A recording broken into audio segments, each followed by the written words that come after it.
හෙළ සිනමාවේ නිලි රජන ආචාර්ය මාල්නී සෙනෙහෙලතා ෆොන්සේකා මහත්මිය පසුගිය අප්‍රේල් 30 වනදා සිය 76 වෙනි ජන්මදිනය සමරනු ලැබුවා. ඒ වෛද්‍ය නිර්දේශයන්ට අනුගතව කලා ලොවේ තරු රැසක් සමගයි. එම සුවිශේෂී රාත්‍රිය රජිනියේ නමින් නම්ව තිබුණා.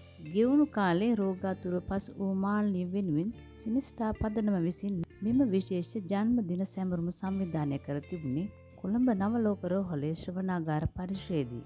ඒ අනුව මේ වන විට සුව වෙමින් විවේකීව පසුවන ඇය විශේෂඥ වෛද්‍ය සංජය හේයන්තුඩුව මහතාගේ පූර්ණ උපදෙස් පරිදි තම සෞඛ්‍ය ආරක්ෂිත වේදිකාව මත සිට සිය කලා පවුලේ දරුවන් Taman වෙත දක්වන ගෞරවනීය ආදරය විඳ ගැනීමට කටයුතු කර තිබුණා. ඒ සියල්ලටමත් වඩා සුවේශී කාරණයක් නම් මාල්නී සිනිස්ටා මැයින් ඇයගේ නමින් සිනමා හලක් ඊයේ දින නම් වීමයි.